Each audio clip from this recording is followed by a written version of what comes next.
5, 4, 3, 2, and we're live with Be Green with Amy. Greetings, everyone. Welcome to Be Green with Amy. I'm Amy. After adopting a whole food plant-based lifestyle, my hubby Rick and I lost over 130 pounds. Now I coach others on their plant-based journey. Jess Task Voice, let's welcome our guest. Author of the award-winning book, The Plan A Diet, combining whole food plant-based nutrition with the timeless wisdom of Scripture. Sid Nodder hosts a monthly inflammation support group for the Plant-Based Nutrition Support Group, pbnsg.org. Please click like to help Be Green with Amy. Welcome, Sid Nodder.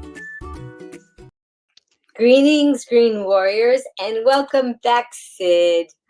Thank you. You know what? This is my 6th appearance here. I was looking. Thank you so much for having me on. I'm glad you mentioned that, Green Warriors. We have past broadcasts from Sid that you can look for. She's done so many wonderful presentations and given us so much valuable information. And today we are so thrilled to have Sid Nodder returning, and she's going to guide us through a topic that hits close to home for many of us: navigating the world of dining out on a whole food plant-based diet. And Sid, it's so nice to have you back. You're going to be sharing your wealth of knowledge with our community. And, you know, as Green Warriors committed to a whole food plant-based lifestyle, we often face challenges when it comes to finding whole food plant-based options at restaurants. And today, Sid's going to be sharing invaluable insights and tips on how to dine out while staying true to our plant-powered principles. So, Green Warriors, if you have questions, type them in the comments. We're going to be giving those to Sid a little bit later on in the broadcast. But for now, just get ready, because you're going to have a conversation filled with practical advice and personal experiences. And we hope that you'll share some of your personal experiences in the comments as well. And now we're going to delve into tips to eat out on a whole food plant-based diet. And we usually start off with a true or false game, but we're going to wait a little bit, and we're going to start off with that in just a little bit. But Sid's going to start and just dive right into her presentation, okay? Okay, sounds good. So this is one of the biggest hurdles that people face when they switch to whole food plant-based eating, is how to eat out, right? There's usually nothing compliant in the restaurants that we go to, but finding restaurants that do serve these meals without added oils, which I said can be very tricky, but there are ways that we can navigate this. So the Happy Cow, that's a website that can be helpful in locating vegetarian and vegan restaurants, but we have to be aware in those restaurants too, because a lot of their foods contain hidden oils and animal products as well. So with a little awareness though, and little pre-planning on our part, we can stay true to our lifestyle while we are trying to eat out. I just read a stat too that 50% of today's food dollars are spent at restaurants, which I found shocking to know that meant. No wonder there are places everywhere you go, every street is lined with restaurants and fast food places. And I've often wondered, how do these places all stay afloat? Well, now I know, because 50% of everybody's food budget is going to restaurants. So let me get going here on how to eat out. Oops, what happened there? Can you see my slide, Amy? I can see the top part of it, but it kind of got cut off. Yeah, so what's going on there? Is this better? Let's see. Oh, I think you fixed it. Okay, good. So ethnic restaurants are often your best options, like Chinese, Japanese, Thai, Mexican, Italian restaurants, other cuisines. But even a steakhouse, you can find things even at a steakhouse that offers baked potatoes or sweet potatoes or steamed veggies and rice and salads, and sometimes added beans for protein if they have whole beans there. So it's up to you to become a super sleuth detective when it comes to reading a menu. As most menus include appetizers and side dishes and main entrees, which you can scan for the healthy foods and create your own plate. But there's a few things you should know up front before you even get to the menu. First, be prepared to carry your own oil-free dressing with you in a little container in your purse or your pocket. There's nothing wrong with doing that. Unless you're a fan of plain vinegar, usually you can get a balsamic vinegar or maybe lemon juice at the restaurant, which many people do that. But if you want to have your own dressing in a tiny container, you can get those little containers everywhere. And I use those all the time. So this might be a good time for our true false question, Amy, our first one. Great. Well, we'll start off our game. It's time for True or False on Be Green with Amy Live. Answer true or false to Amy's questions in the comments below, and Amy will ask our guest for the expert answer. Okay, Green Warriors, type in your guess. True or false? Side dishes can only be found on the sides portion of the menu. Type in your guess and go ahead. Sid, tell us about that. Okay, the answer to that is, what do you think it is, Amy? Well, I'm going to have to say false. That is right. It's false. Sounds like a trick question. Yeah, so let me get to that part. So let's, if you know in advance, let's flip ahead. We're going to answer that question with the next slide. But if you know in advance which restaurant you're going to be going to, check the menu online before you arrive, because look for any vegetable-based dishes that can be prepared by steaming or baking. And here's where your detective's skills kick in. You have to scan the entire menu. I call that STEM. Scan the entire menu and don't overlook the side dishes that are listed with the meat and fish entrees. That's where you're going to find some things that you're not going to find in the side dish menu. For example, you might see asparagus spears or mushrooms or sometimes salsa listed with some of the chicken dishes or those fish dishes, but you won't see asparagus under the side dish. So you have to look at the entire menu to get an idea of what the whole picture is for side dishes. So let's see here. So here's an example. I don't know if you can read this. It might be coming across too small on the slideshow. I'm not quite sure. But in this menu here, we see that pineapple salsa that might be compliant, right? Might not have any oil in it. They have that. They have baked potatoes, and that's a good start. And if they can make that garden salad, we're all set. Now we've got a salad and maybe a potato with some pineapple salsa on it.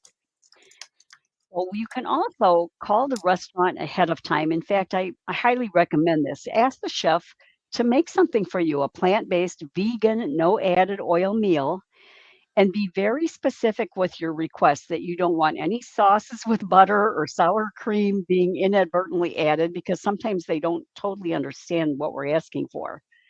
Sometimes if we just say no dairy, doesn't fully resonate with them when it comes to the sour cream or the Parmesan cheese. So you have to be very specific. And don't be shy about this, because restaurants often accommodate allergies and other dietary requests. And I think chefs sometimes actually appreciate the challenge, because I've seen some of them go out of their way to create these incredible dishes. One fellow that I know, he has all of his requests printed on a card, which he hands to the waitress to give to the chef to avoid any misunderstanding. So, yeah, if you are in a situation where you could not plan ahead, let's go to that. And you find yourself sitting in a restaurant because the group of people that you're with, they all wanted to go to this restaurant. So there you are. Again, scan the appetizers, the side dishes, and the main entrees. If you see a rice, potato, and bean or a pasta dish, you could maybe ask for that without any animal products in it, or ask for those animal products to be replaced. For example, if they have a chicken and rice dish, could they replace the chicken with perhaps some whole beans or some steamed vegetables? And maybe under the side dishes, they have a baked potato and some steamed asparagus or a garden salad. So the real key is to look at the entire menu and don't just look for a vegan plant-based burger. We have to be a little bit creative here. Okay, so let's do another question, Amy. Okay, sounds good. All right, so our next question is, oh, we just had that one. Okay, true or false, Green Warriors? Restaurants typically prepare food using low-fat methods of cooking. True or false? Okay, Green Warriors, what's your guess? Okay, Sid, go ahead. That is definitely false. Restaurants do not use low fat methods of cooking at all. In fact, that's why we need to specify the prep method.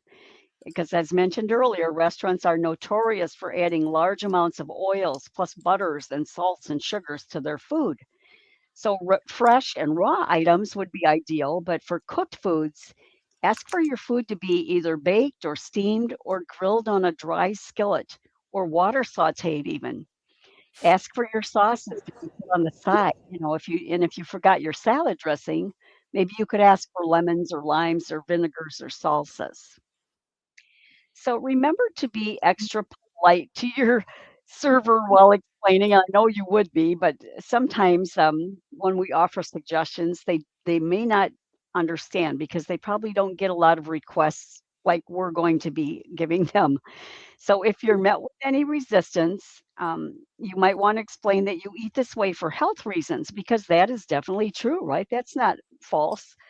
Or I don't do this, but some people use the allergy card, and if they're comfortable doing that. So, if I eat one drop of oil, you're going to have to call the emergency squad, just something because I'm going to go into shock, from an allergy.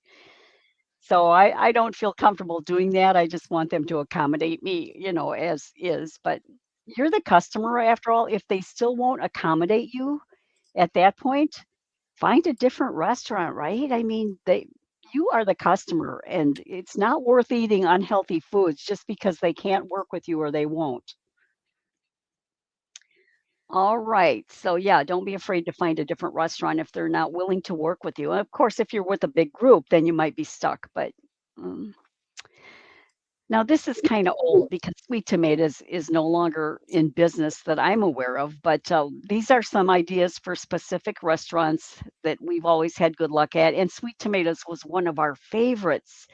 Oh, how I wish they would come back, or maybe there are similar restaurants to them that I'm just not aware of. But you could load up on the best all you could eat salad bar with beans and fat-free dressings and baked potatoes and vegan soups and all, for about $10, as much as you wanted to eat. But yeah, the one in our area closed many years ago, and when we traveled, we would seek these out, but I'm pretty sure they're all closed. Did you ever eat there, Amy, at Sweet Oh, Tomato? it was my favorite Yeah. place to eat. Oh, they just had so many things to offer. They really Yeah. did. And yeah, absolutely. But I have found sometimes some grocery stores have salad bars that they had closed down for a while, but they're beginning to open them up. So, and then I don't know. Well, I'm not near a Whole Foods, but I think I've seen one there, but I'm not sure if they still have them open. Maybe the Green Mhm. Warriors can type in if they have a restaurant that has a salad bar near them, what the name of it is, and that might help some people that are watching. Mhm. Absolutely. Whole Foods, yeah, I remember they had a sticker for the ones that were oil-free. They had a, yeah, sticker for the dishes that were oil-free. And unfortunately, the Whole Foods near us does not serve very many oil-free options, but you could get a salad, you could get a raw salad Yeah. if you All right, so let's look at Mexican restaurants next. Oh, I'm sorry, were people Oh, I typing in? thought that we had a comment, and we do. Um, Diana Varner said, "Hello, everyone. This is a great topic. I love to modify my order to fit my needs." Oh, I'm so glad that you're here, and I just wanted to give that so that Sid could see that. Go ahead, Sid. Yeah, thank you. So Mexican restaurants, when it comes to the chips and salsa, we got to forget those chips. They're swimming in oil. So send those back to the kitchen so you're not tempted to eat them. Ask for soft corn tortillas instead. Or if you plan ahead, you can make your own tortilla chips at home and bring those along, right? Either way, you have a good appetizer. So this might be a good time for the true false. Okay, here we Another go. true false. True or false, Green Warriors? Choosing whole beans at a Mexican restaurant would be acceptable. True or false? Okay, Sid, go ahead. Well, it's true, and I kind of messed that up because the answer is right there on the slide that you want whole beans, not refried beans, right? When they refry beans, they usually use lard or some type of fat. So if you look at the menu in a Mexican restaurant for different beans, rice, and vegetable options, my understanding is they typically start the day with whole beans before they fry them in oil or lard or pig fat. That might not be true now, but this was true, a few years ago. I'm not sure how they do it now. But ask if they have any whole beans on hand because sometimes they do, especially pinto beans or black beans, which are left whole. Then ask about the veggies. Are they grilled? Could they prepare your veggies on a dry griddle without adding the oil? And then ask what's in the rice too, because I know that Chipotle coats their rice in oil, which you wouldn't expect. But one time I was at Chipotle and I don't go there anymore because most everything there is coated in oil, but I thought the rice would be safe. And I asked about the beans. I said, do those beans have oil? Are they made with oil? She goes, oh no, but our rice is. And she pulled out this big jug of oil from underneath the rice thing. And I'm like, oh, I didn't even think that there would be oil in the rice, but there was. And so at the restaurant we go to, which is rarely do we go out, but if we do, there's a Mexican place in town where I get a soft corn tortilla with whole beans, lettuce, tomatoes, salsa, and their rice is okay. So I get the rice. And if they have guacamole that's compliant, watch out because some of the guacs have sour cream. You have to ask what's in there. And they will make that for me. No cheese, no sour cream. And again, I know that some people who tell their waiters they're allergic to dairy and oils, they do it that way, but I just call ahead and ask them what they can make for me, and they're usually really happy to accommodate me. Again, don't forget about the guac and the side things because if you're striving to reverse a chronic condition or lose weight, if you're on some type of weight loss program or even retain your weight, these are questions that we need to be asking because they put a lot of hidden fats in restaurant foods. The next one, oh my gosh, okay. I need to be cueing myself to move the slide. Okay, let's look at Italian restaurants because sometimes they offer whole wheat or whole grain pasta or gluten-free pasta, which is made from rice flour. Top that with a marinara, but be careful because marinaras can have oil and dairy, so you have to ask about it. And then get a topper of basil or garlic or tomatoes or steamed veggies. You could add white beans or chickpeas if they have those on hand. And of course, forego the Parmesan. Ask if they have a whole grain bread too. Sometimes you can make a great salad at an Italian restaurant and then scan the entire menu for the side dishes that we just talked about and investigate their minestrone soup. But watch out because those are usually made with chicken broth or beef broth. They usually don't use vegetable broth in their minestrone and it probably has oil. So here are a few um, examples. This is an Italian restaurant menu. And from the top down there, we see a caprese salad. So we hold the cheese on that, but we add in those market vegetables that are shown down with the chicken, right? So this is where we become a super sleuth and get a little creative. The minestrone soup might be a possibility. The fettuccine might work, but what's in that red sauce, the house red sauce, what is that all about? Because usually um, it has oil in it, but the pesto also usually has oil, so we have to be careful of that. And then what about the gnocchi there? No, gnocchi are made with potato starch. They're little like dumplings. That's shown with the chicken.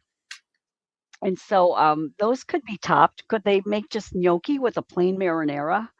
Or could a pasta dish be topped with the mushrooms that are showing up under the chicken? They have a mushroom entree or option there.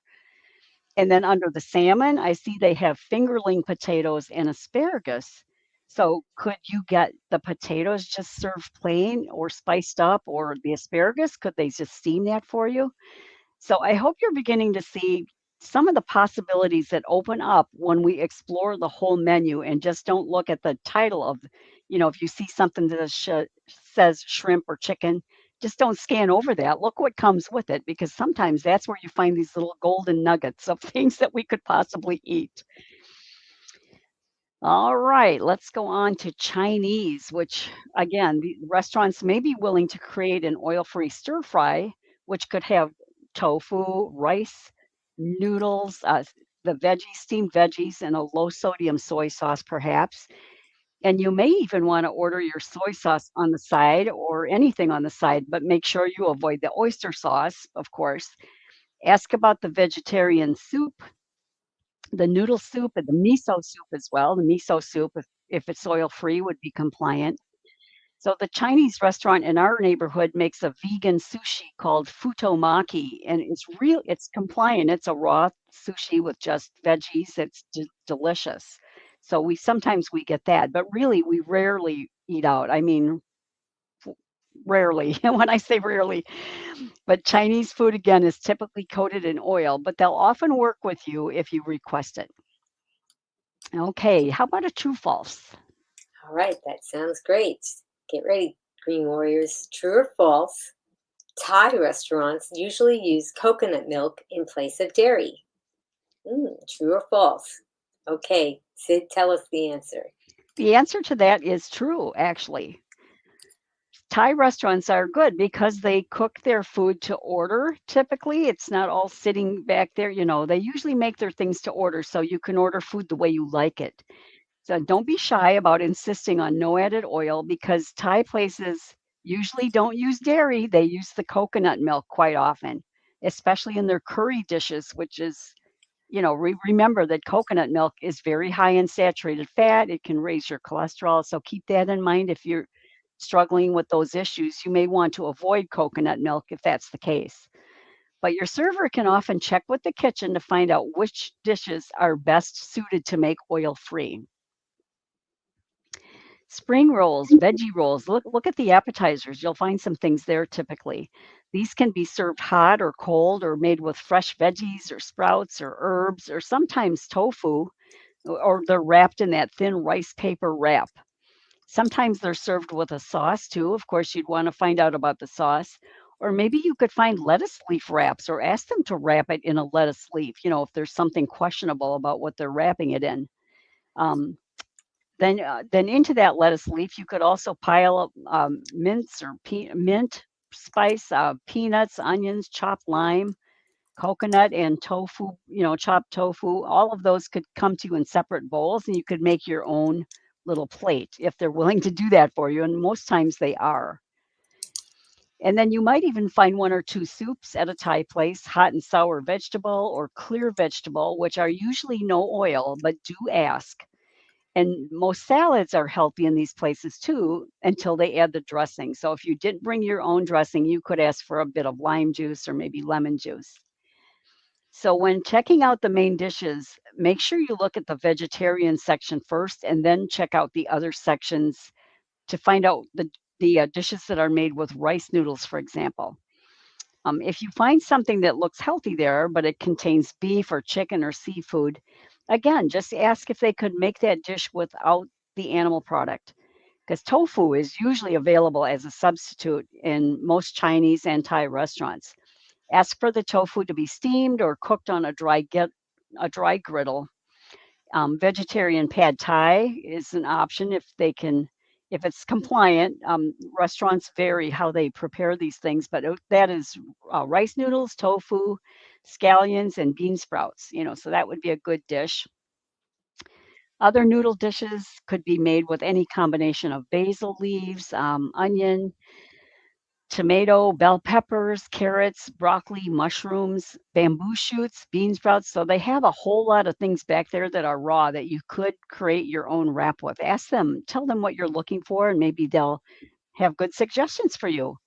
And then maybe there's a mild or medium or spicy sauce available that doesn't have oil or animal products in it. But be sure they don't put fish sauce in there, which sometimes they do, or eggs, because they do use eggs as well. So you just have to be cautious of what they're serving. Steamed white rice is a staple in Thai dining, and it's usually cooked without oil. But ask them if they have brown rice. Maybe they do. But if not, Dr. McDougall says that you're probably not going to die if you eat white rice once in a while. So, use your judgment there if that's the only thing you can get there and it doesn't have oil in it. That's a personal call on your part. All right, how about pizza? Let's see, pizza. If you can get a whole wheat crust with pizza sauce that's compliant, watch out for that. Hopefully, it doesn't have oil or a dairy in it. Some do. Skip the cheese and load up on those veggies. And again, ask, because some pizza sauces do contain things we don't want to eat.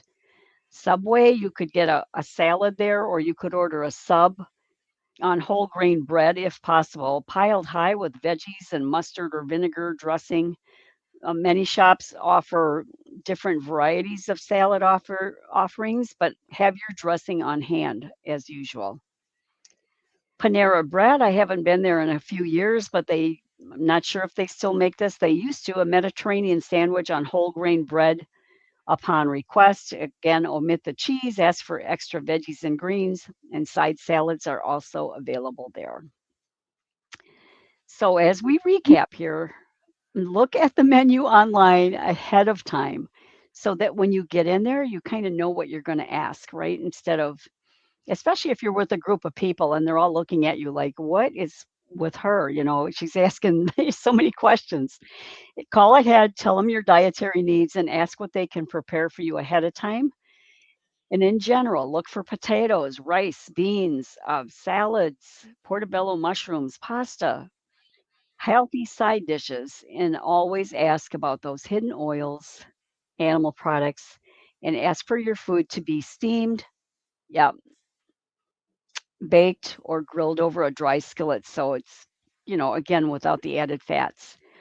Be kind to your server and have patience because I know you will, but I saw Dr. Ornish point this out one time and I thought it was a good reminder that sometimes we might get a little frustrated when they don't act like they care or that they don't understand us. So Dr. Ornish puts it this way. Ask if your menu items can be prepared differently. Politely ask the chef, could they saute the veggies using vegetable stock? Or you could say it this way. This is Dr. Ornish's quote. Could I ask the chef to please saute some mushrooms and chopped tomatoes with garlic and vegetable stock to serve over my pasta? And then once your order is taken, kindly ask the server to repeat it back to you to make sure they understand what you're ordering. And then everyone wants the dining experience to go well. But again, if they cannot or will not accommodate you, go somewhere else, right? Don't spend your hard earned money on foods that you don't want or are going to leave you feeling guilty or bloated. There are plenty of places that will gladly serve you. So that's the slideshow. I've got a little more thing to read. I'm going to, oh, can you stop? Yeah, you stop the slides, Rating? Okay, thank you. But I'm reading this book right now, which I thought would be interesting to talk about. But first of all, Amy, do you guys eat out or what do you do? Well, I am so fortunate because my husband Rick, he cooks so much delicious food for us. It's kind of like his hobby. He just loves cooking, and there's usually just the two of us at home.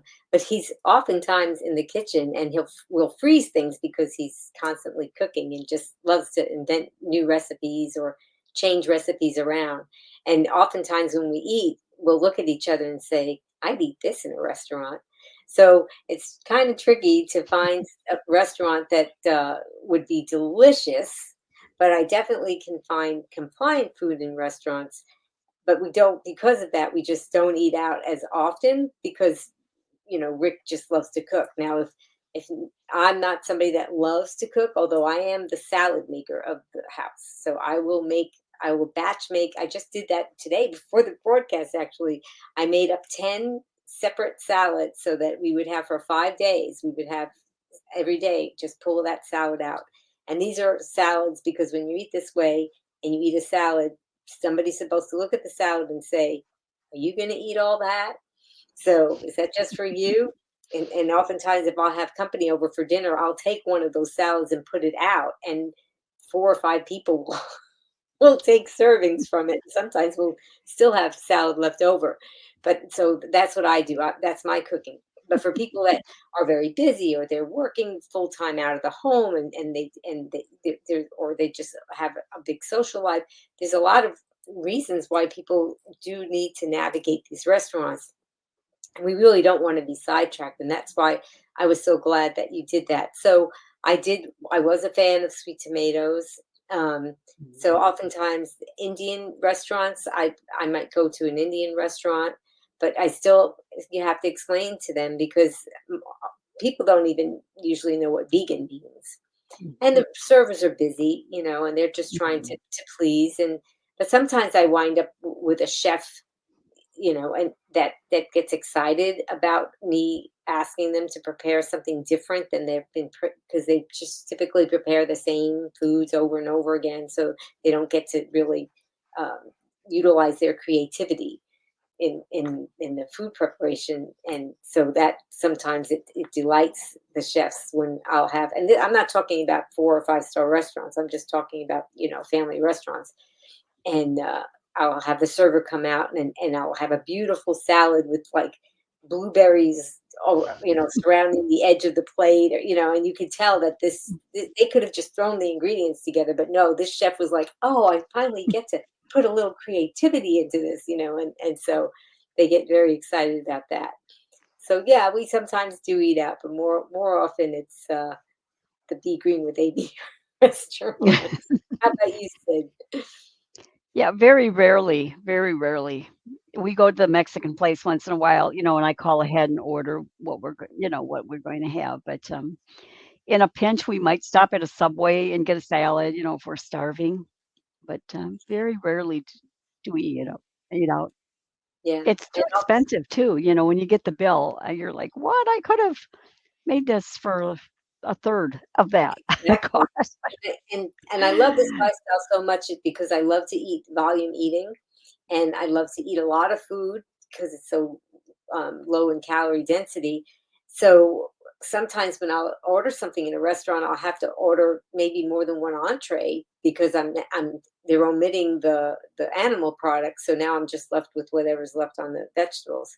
And sometimes a strategy that I'll use is maybe I'll take a baked sweet potato with me, and then like you said, bring your own salad dressing. Sometimes I'll do that just so that I have something to put on the plate, because I'm paying for this dish that had animal products, but I'm not getting the animal products, so I don't feel Mhm. bad about adding something that I brought in Right. to the plate. And mostly people don't mention anything about it. And as a matter of fact, one time we had to go to a restaurant that was, it was just a place that we really weren't going to find much anything else but a salad, because everything was just deep fried. There's some of these restaurants that that's all they do is serve everything deep fried. But we were fortunate that they had a big salad, which was supposed to come with some kind of seafood on it, and they omitted that. And we had used the strategy that you talked about, was calling ahead, and so we knew what we were going to order. So we actually at home made our own plant-based sushi. And sushi doesn't mean that there's fish in there. Sushi actually means seasoned rice. That's what the sushi really means. So we took that, but we always take enough to share. So we took sushi with us, but we took enough to share with everybody who was at the table in case they wanted to know what we were eating. And we also took a dressing with us as well. And they all love what we had. They still imbibed on the fried foods that they were eating, but they still like to taste what we had. So that was another strategy that I used. Cool. Yeah. I never thought about bringing my own, sushi. That's interesting. Yeah, because it's Um, it's it's kind of portable, right? And you just kind of put it on mhm. the plate there, and I want to look and see what some of our Green Warriors had said.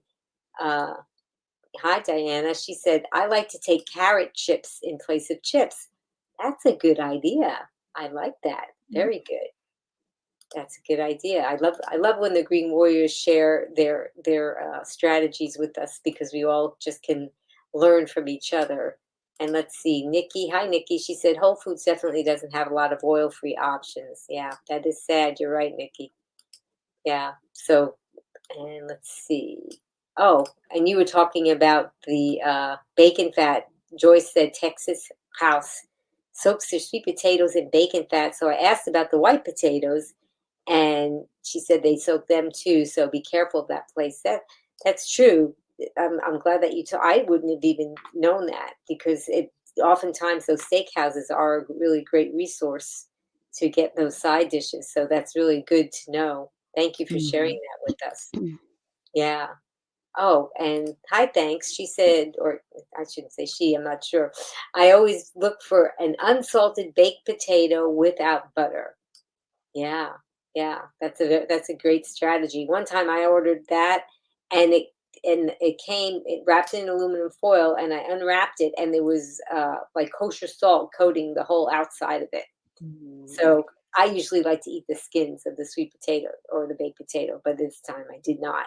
But yeah, I think the longer that you're on this lifestyle too, you forget Mhm. that they do things like if I go to a restaurant, I might order a salad, and then it comes, and and I tell them, not to put the dressing on the side. I don't even say don't bring the dressing. I just say put the dressing on the side, and then I just don't use it.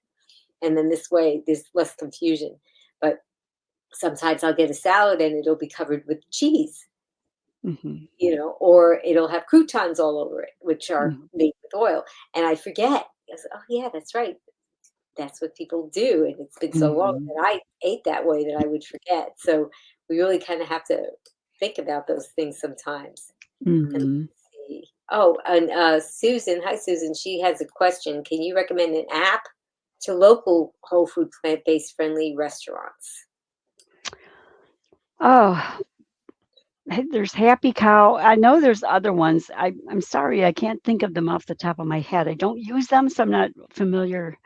Do you know of any, Amy, or? Well, what I'll do is I'm going to share it in the comments. It's not an app though, but I do have there's something. I don't know if people are familiar with the plant pure communities. Well, now it's all been with Physicians Committee for Responsible Medicine is now taken over the pod network.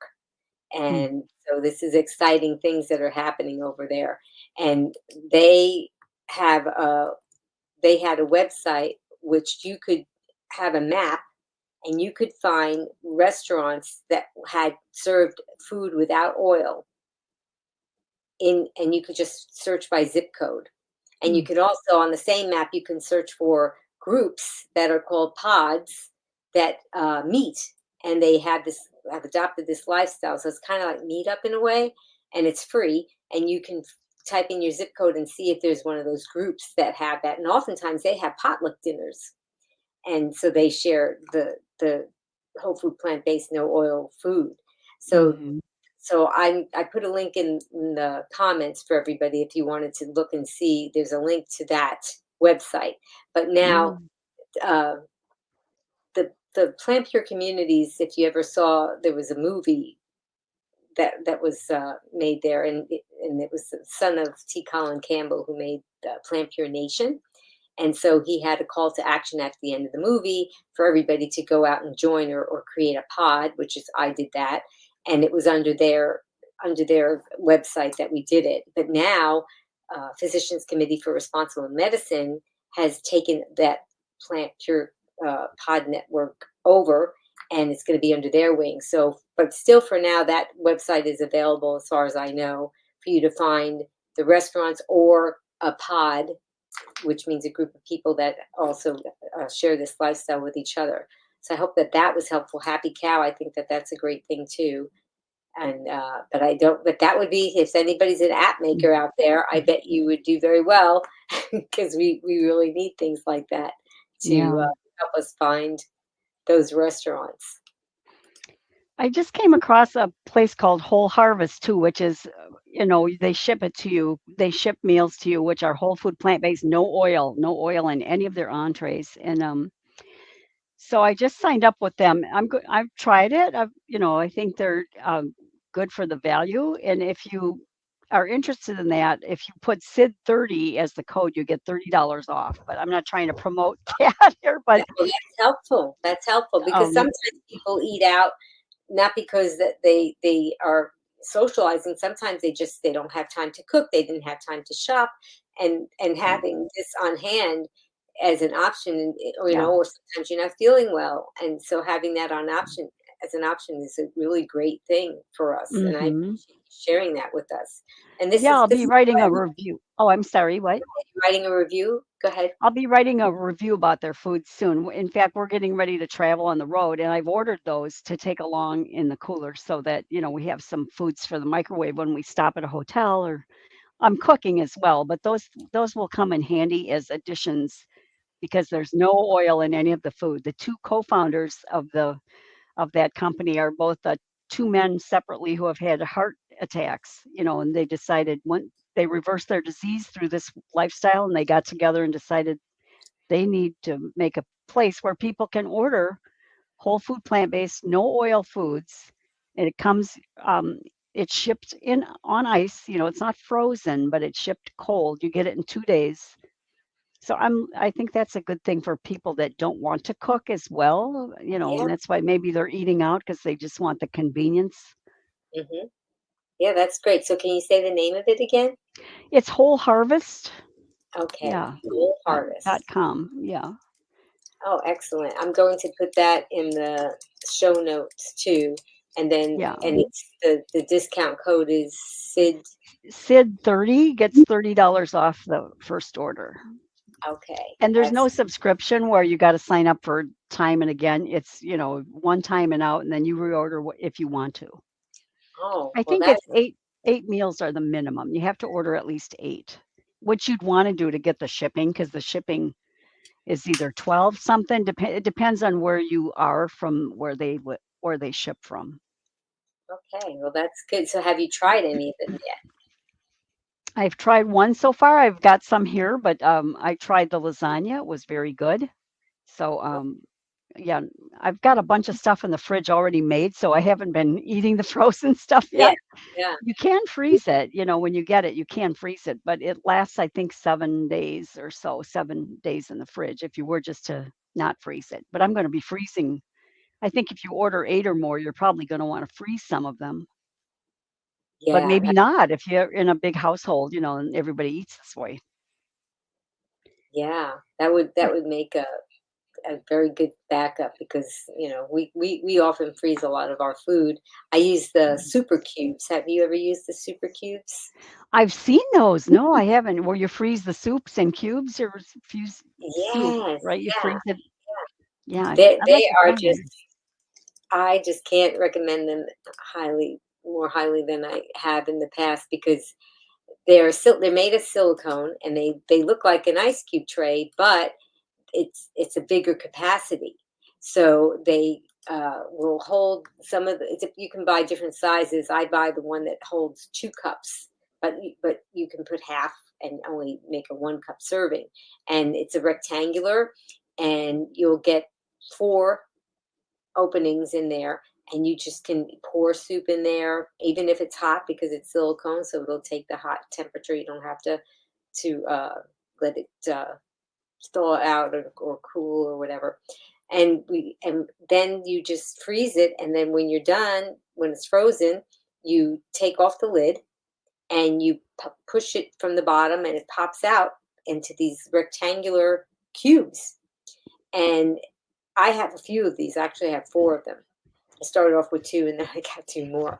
But you can, if you had a gallon Ziploc bag, you could fit 8 of these cubes in that Ziploc bag and then label it, chili or soup or whatever it is that you made.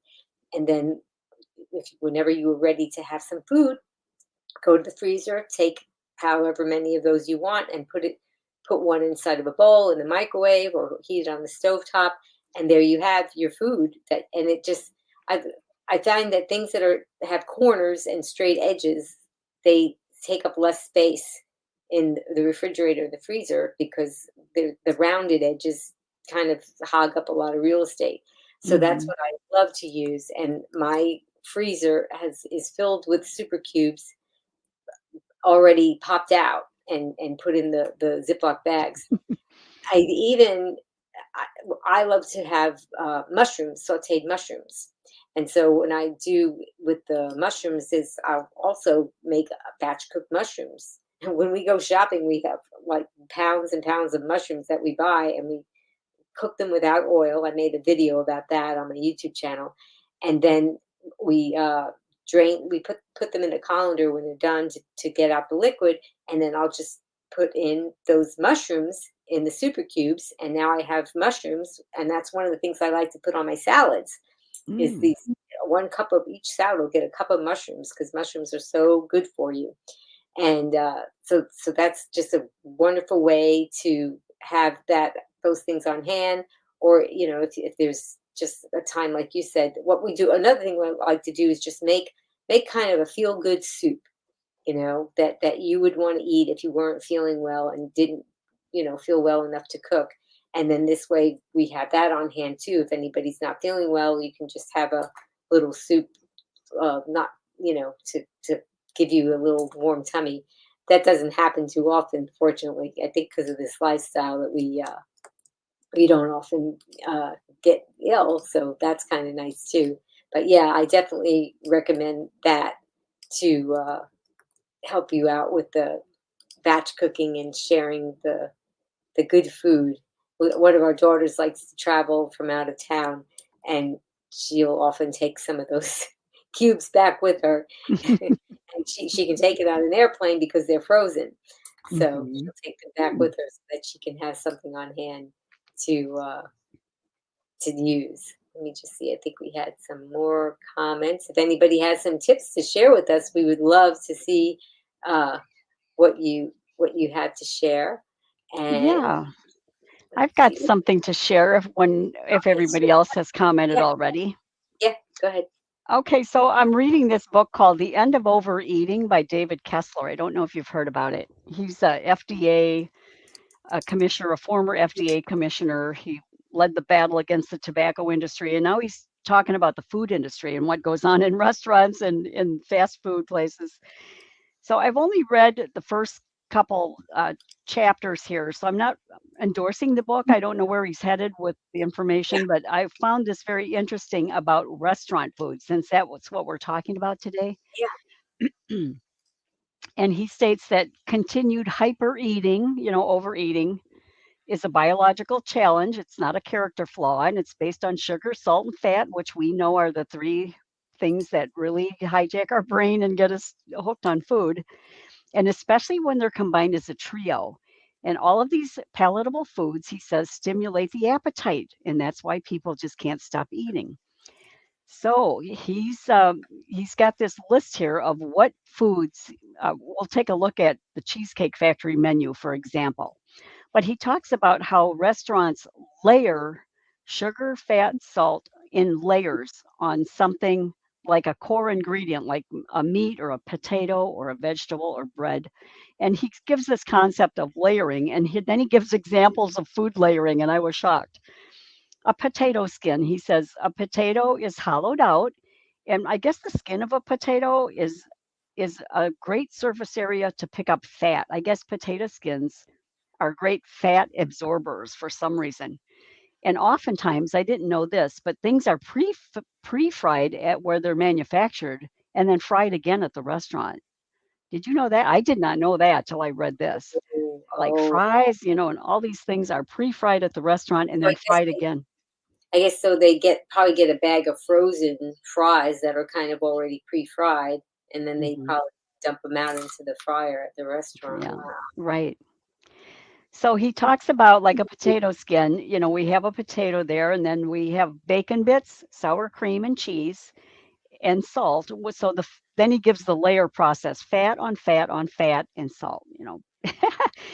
And then he says buffalo wings. Okay, so they start with the fatty part of a chicken, which gets deep fried, and then it's served with creamy or sweet dipping sauce that's heavily salted. And they're pre-fried at the production plant and then fried again at the restaurant. So you've got sugar on salt on fat on fat. So he gives the layer sequence for all of these foods. And then he gives, okay, let's look at just um, the Cheesecake Factory because there's a whole bunch of examples here. There's even a Starbucks Frappuccino, a white chocolate mocha Frappuccino is coffee diluted with sugar, fat, and salt and optional whipped cream. Well, we all know that. So the Tex-Mex egg rolls at the Cheesecake Factory, here's what it says: spicy chicken, corn, black beans, peppers, onions, and melted cheese served with avocado cream and salsa. And then he goes into his analysis. The avocado alone is high fat, but that's before they've added the mayonnaise and the heavy cream. And then the outer layer is fried with more salt and fat. And then they have the roadside sliders. The dish is layers of fat on sugar, and salt. He says, oh, it represents a cute little hamburger, but in reality, there's more salt and fat mixed in the meat before they even cook it. And then the sugar and salt is in the caramelized onion and the ketchup. It goes on. And there's one thing here where the people actually at the factory laugh about it. They called it a UFO, an unidentified fried object. It's just an eye-opening thing about the restaurant foods. And at the end, he says, you are the target. He points out in the book, there's no shortage of people who lack control in the face of highly palatable foods, right? Because of the sugar, fat, and salt.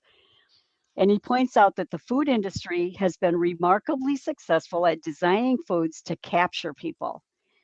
Food manufacturers, food designers, and restaurant owners, they may not even fully understand all of the science behind their food, the appeal of it, but what they do know is that sugar, fat, and salt sells, right? It sells. So as surely as we're wearing a bullseye on our chest, we are the industry's target. Anyway, it seems like it's going to be a good book.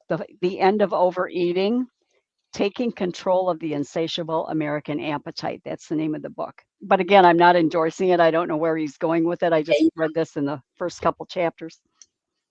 Yeah, absolutely. And I'm trying to, I was trying, as you were reading, and I was so interested, I was trying to remember where I read or heard this, but I think that in nature, I don't think that there is any food that has salt, sweet, and fat combined.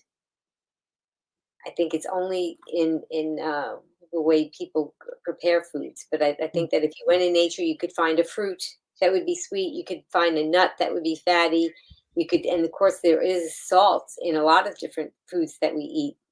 Swiss chard. There's a lot of salt in celery. There's salt in these things, but I don't know that. I think that there isn't an instant in nature where you would find all of those things combined, and those are the trio of things that our brain lights up our brain chemistry when we get them, because they're kind of rare in nature.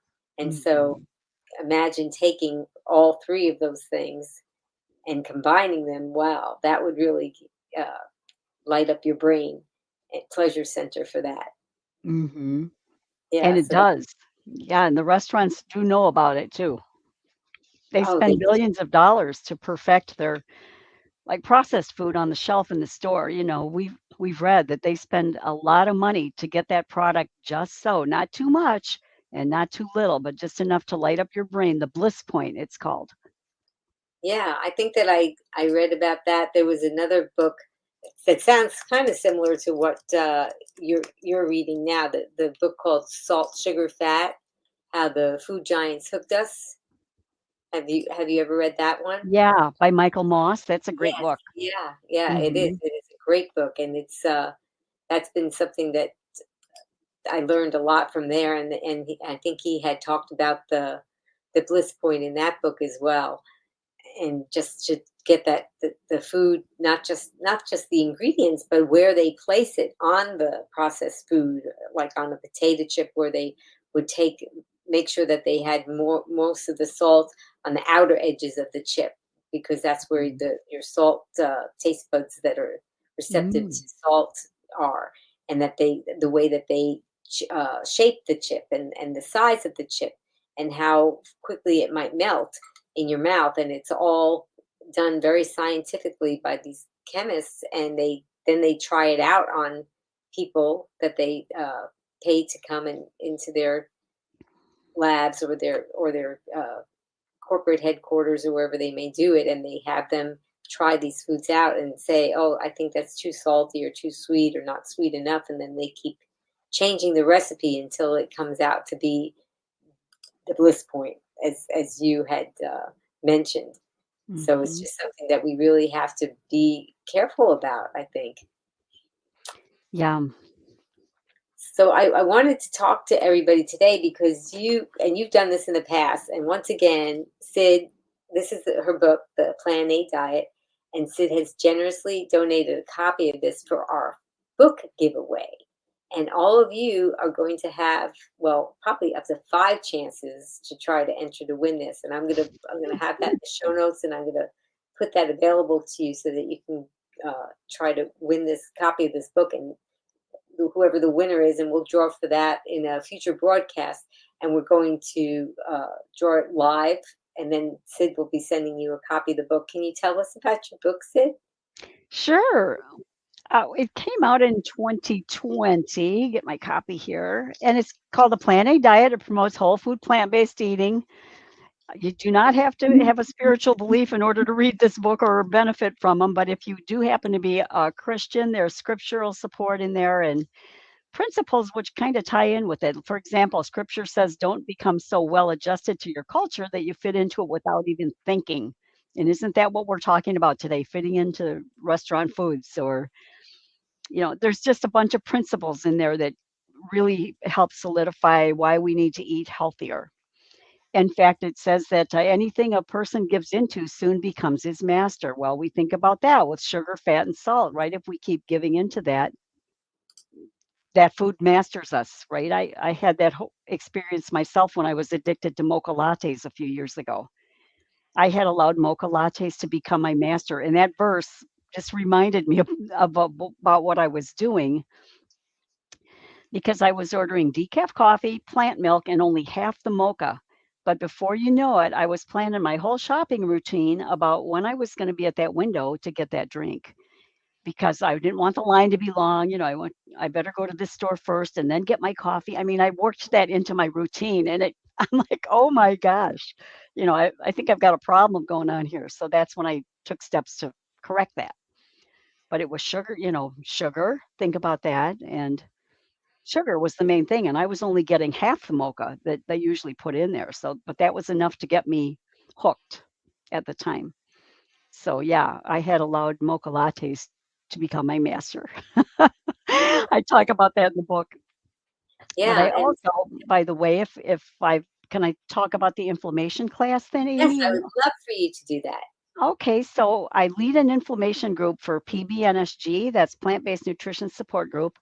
But I also taught a course at our local college on that topic. So if you have anything inflammatory going on, and most things do have a component of inflammation involved, there's a course on my website. If you go to sidnotter.com and then click the courses tab, you'll see inflammation in your diet.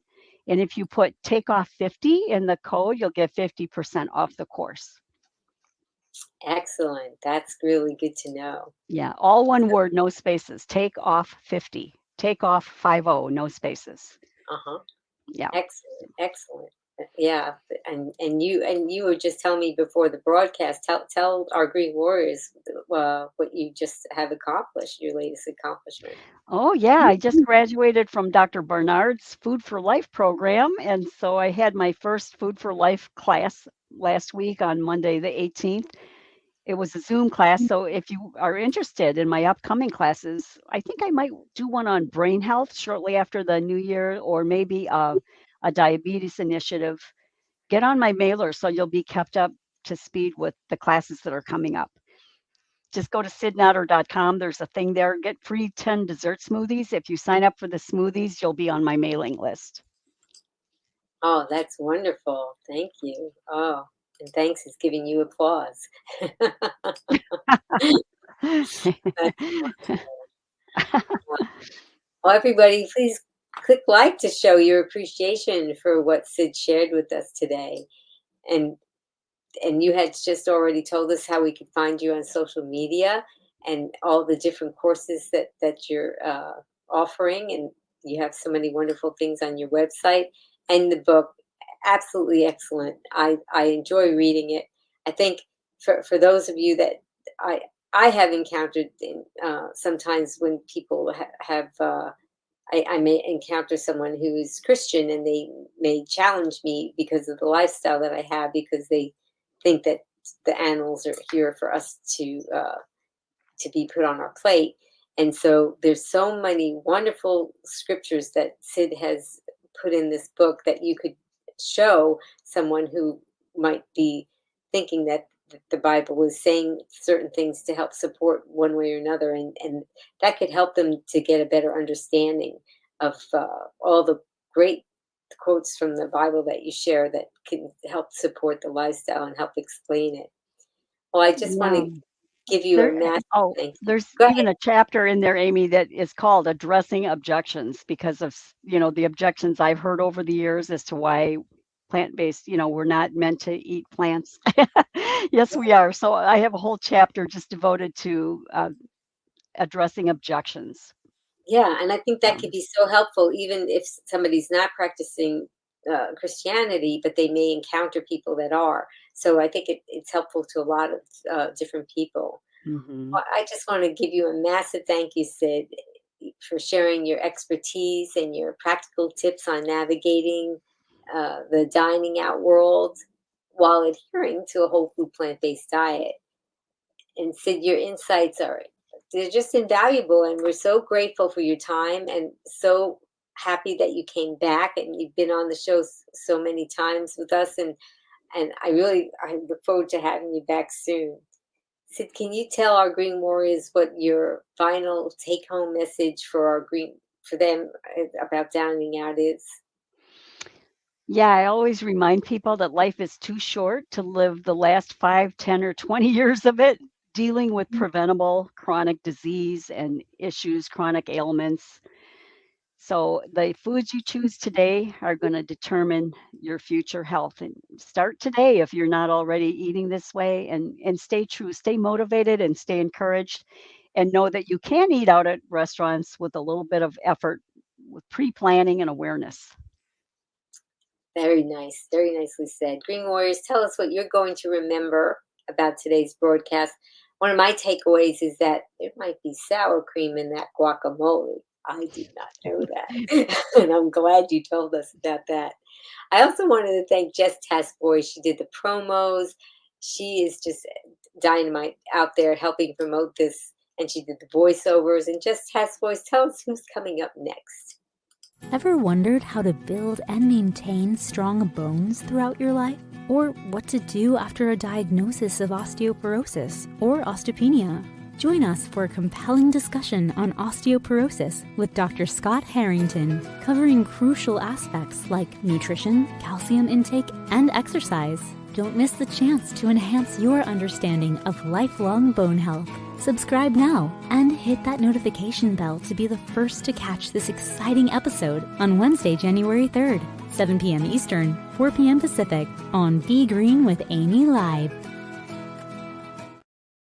And to my incredible Green Warriors, thank you for joining us on this journey. Your commitment to a whole food plant-based lifestyle inspires all of us. Now remember, the challenges that we face when we're dining out, they're opportunities for growth and learning. And if you found today's episode helpful, please subscribe if you're new, and don't forget to share it with your fellow Green Warriors, because together we're building a community dedicated to plant-powered living. And as a special thank you, I'm offering you 5 free recipes. You just go to my website, begreenwithamy.com/join, and I'll send them to you. Now, everybody, please take your right hand and grab your left shoulder, and take your left hand and grab your right shoulder. Now squeeze. And that's a hug from me to you, and from me to you, Sid, for coming back on the show and giving us so much great information. And Green Warriors, if you would like to join me and Sid, we're going to be doing my tagline. You can type it in the comments as we sign off. Are you ready, Sid? Ready. Okay. Until I see all of you again, remember, be strong, be well, and be green. Green. Thank you so much, Sid. Thank you, Green Thank Warriors. you, Amy. I love being on your show. It's always a pleasure. Oh, and I love having you. I hope you'll be back soon. Looking for really tasty recipes that are SOS free? No sugar, oil, or salt. How can it taste good? Well, if you like flavor, then you'll love this Be Green with Amy recipe ebook. Get your copy today. Click on the link in the show notes. Be strong, be well, and be green.